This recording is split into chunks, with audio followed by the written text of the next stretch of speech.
She said she doesn't want anything to do with you. But she's still there, sending messages out of the blue, reacting to your stories, telling you about her day as if you were still in the game. You feel a hope disguised as doubt, a desire to believe that maybe, just maybe, she's confused.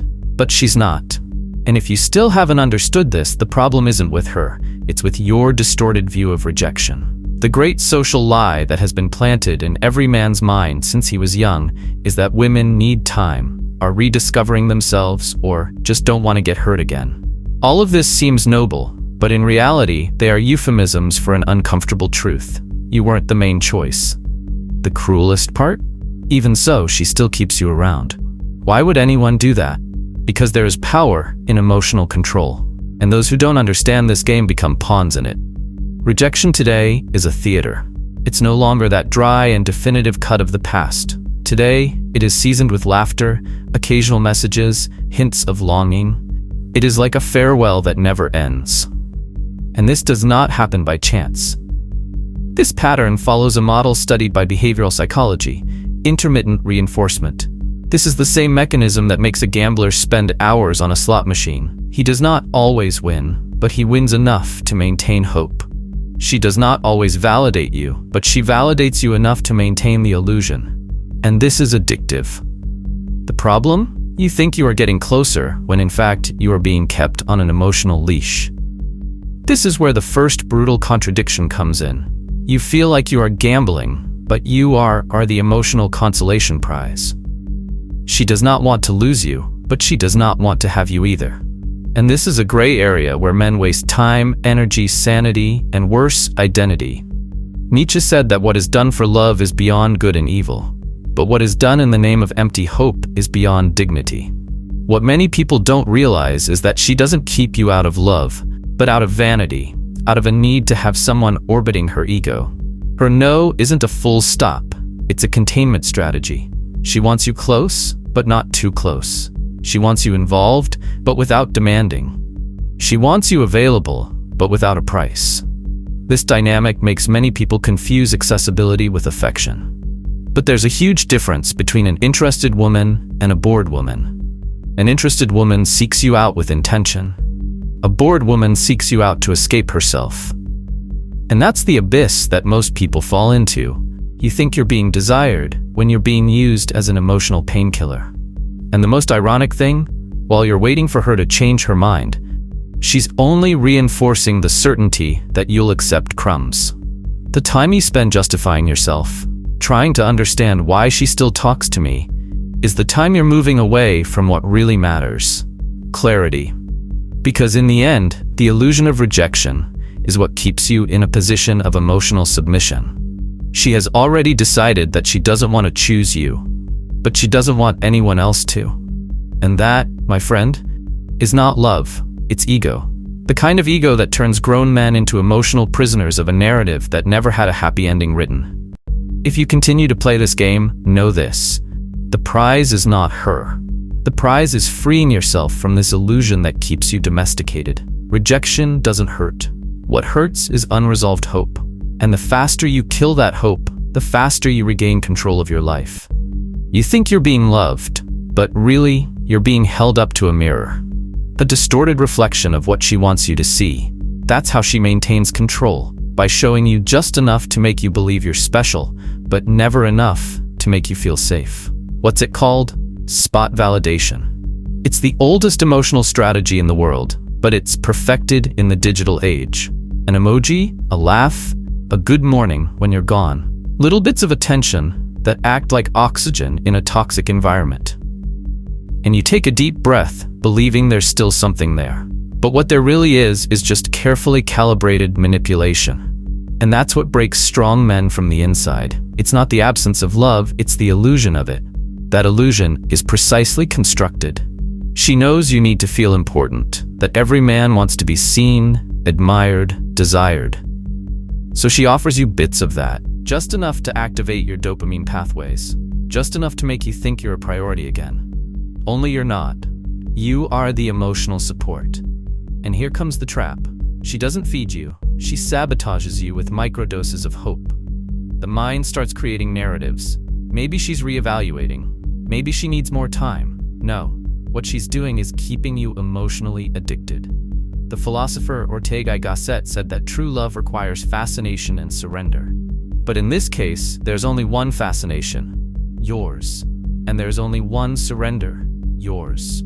You are surrendered to an image that she herself has constructed and projects back at you like a distorted mirror. And the cruelest thing? You participate in this. You volunteer for this role because you prefer to believe in a comforting narrative than face the harsh truth. You are Plan B. And Plan B doesn't become a priority, it becomes a convenience. This emotional comfort silently destroys your self-esteem. Little by little, you stop recognizing yourself. You are no longer the man who led. Now you react. You wait. You analyze the smallest signs with the obsession of an addict trying to predict their next fix. And all the while, she remains in control. Not because she is evil, but because you allowed it. Because you never demanded consistency, never demanded reciprocity. You accepted the game because the game seemed better than silence. And that is the real mistake, accepting little for fear of losing everything. The contradiction is glaring. She says she doesn't want to see you, but asks how your day was.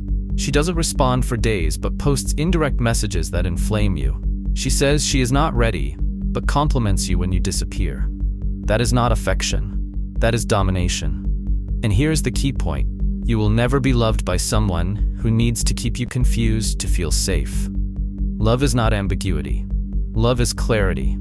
Ambiguity is the refuge of those who know they are not offering everything, but also do not want to lose you completely. The way forward, then, is to break the mirror. Stop looking for validation in her eyes. Stop measuring yourself by her reactions. When you stop looking for your worth in another human being, you begin to find your strength again. And that strength is what she fears, because the mirror only works when you depend on the reflection. The day you look at yourself and no longer need her to tell you who you are, the game changes. And in this game, those who don't need dominate. Because true power is not in being accepted. It's in not needing to be chosen to feel complete. You don't have to say you're leaving. She just needs to notice your absence. That's when the real turning point begins.